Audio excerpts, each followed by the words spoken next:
নমস্কাৰ আন্তৰিক স্বাগতম জানাইছো ফেক্টৰিয়াৰ অন এটা ভিডিঅ'লৈ অসমৰ যি বিভিন্ন ডিপাৰ্টমেণ্টত নিযুক্তি প্ৰক্ৰিয়া চলি আছে আপোনালোকে ইতিমধ্যে গম পাই যে অসম পুলিচৰ ফাইনাল ৰিজাল্ট আহিল আপোনালোকৰ হেল্থ ডিপাৰ্টমেণ্টৰ ফাইনাল ৰিজাল্ট আহিল আপোনালোকৰ এডিআৰইৰ ফাইনাল ৰিজাল্ট আহি গৈছে এতিয়া আপোনালোকৰ এডুকেশ্যন ডিপাৰ্টমেণ্টত জিটি পিজিটি আপোনালোকৰ বেছিকৈ গুৰুত্বপূৰ্ণ কিয়নো আপোনালোকৰ যি ফাইনাল মেৰিট লিষ্ট আহিবলগীয়া আছে এতিয়ালৈকে অহা নাই আপোনালোকৰ ডকুমেণ্ট ভেৰিফিকেশ্যন প্ৰক্ৰিয়াটো কিমান দিনৰ পৰা চলি আছে আপোনালোকৰ গোটেইখিনি ডকুমেণ্ট তন্নকৈ চেক কৰা হৈছে আপোনালোকৰ দ্বিতীয়বাৰ ডকুমেণ্ট চেক কৰাৰ কাৰণে কিছুমান প্ৰাৰ্থীৰ নাম আহিল তাৰপিছত সেইখিনিও চেক হৈ গ'ল এতিয়ালৈকে আপোনালোকৰ ফাইনাল মেৰিট আহিবলগীয়া আছে কিন্তু মুখ্যমন্ত্ৰী ডাঙৰীয়াই যিদৰে কথাখিনি কৈছিল যে আপোনালোকৰ জিটি আৰু পিজিটি ৰিজাল্টখিনি কেতিয়া দিয়া হ'ব তাৰ পিছে আপোনালোকৰ এলপি ইউপিৰ provisional merit list final merit লিষ্টসমূহ প্ৰকাশ পাব কিন্তু আজিলৈকে আপোনালোকৰ সময়সীমা আহি গ'ল কাৰণ আপোনালোকে ইতিমধ্যে গম পাই যে 15 পৰা 20 অক্টোবৰৰ ভিতৰত আপোনালোকৰ ৰিজাল্ট আহিব বুলি কৈছিল কিন্তু এতিয়ালৈকে কোনো তাৰ সম্ভাৱনা নাই অফিচিয়েল নোটিছ আপোনালোকে দেখিবলৈ পোৱা নাই কিন্তু আজি এই পোষ্টটোত আপোনালোকৰ যি পোষ্টখন আপোনালোকে এটা দেখিবলৈ পাইছে যি এটা মিটিং হৈছিল আৰু এই মিটিংত আপোনালোকৰ মুখ্যমন্ত্ৰী ডাঙৰীয়া শিক্ষামন্ত্ৰী গোটেইখিনি মানুহ ওপৰত প্ৰেজেন্স আছিল আৰু এই প্ৰেজেন্টত কি ডিসিশনখিনি লৈছে বা কি কথাখিনি আপোনালোকৰ জিটি পিজিটি ৰিজাল্টৰ প্ৰসংগত কৈছে গোটেইখিনি আমি জানিবলৈ যত্ন কৰিম ইয়াতে যদি আপোনালোকে এই প্যাৰাগ্ৰাফটো চাই reviewed preparation for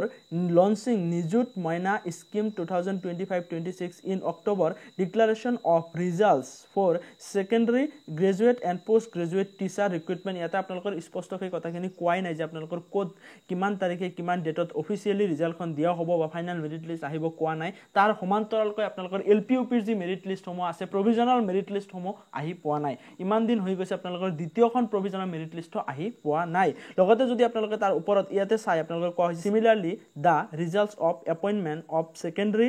graduate and post graduate teacher are being announced in the month of October অৰ্থাৎ আপোনালোকে যিটো কোৱা হৈছিল আপোনালোকৰ 15 পৰা 20 অক্টোবৰৰ ভিতৰত দিয়া হ'ব এতিয়া কৈ আছে মান্থ অফ অক্টোবৰ আপোনালোকৰ অক্টোবৰ মাহৰ ভিতৰত দিব বুলি কোৱা আছে কিন্তু আমাক এতিয়া ডেটটো লাগে কিয়নো বিভিন্ন ডিপাৰ্টমেণ্টৰ ফাইনেল ৰিজাল্টসমূহ আহি গৈছে আমাৰ মাত্ৰ এডুকেশ্যন ডিপাৰ্টমেণ্টৰ এই কামখিনিৰ কাৰণে বিশেষকৈ জিটি আৰু পিজিটিৰ কেণ্ডিডেটসকলৰ ৰিজাল্ট অহাটো একদম সময় হৈ পৰিছে কিয়নো আপোনালোকে গম পাই যিখিনি মুখ্যমন্ত্ৰী ডাঙৰীয়াই সময় দিছে আৰু আপোনালোকৰ যিখিনি আপডেটখিনি আহি আছে বেলেগ ডিপাৰ্টমেণ্টৰ পৰা তো এডুকেশ্যন ডিপাৰ্টমেণ্টে কিয় এটা অফিচিয়েলি আপোনালোকৰ যি সেকেন্ডাৰী ডিপাৰ্টমেণ্টৰ ফালৰ পৰা কিয় এটা অফিচিয়েলি আপোনালোকৰ নোটিছৰ সহায়ত আপোনালোকৰ কথাখিনি কোৱা নাই এতিয়ালৈকে তেনেহ'লে কি আপোনালোকৰ 15 অক্টোবৰৰ পৰা 20 অক্টোবৰত ৰিজাল্ট নাহে নেকি কি মনোভাৱ আপোনালোকৰ ভিতৰত আছে যে আপোনালোকে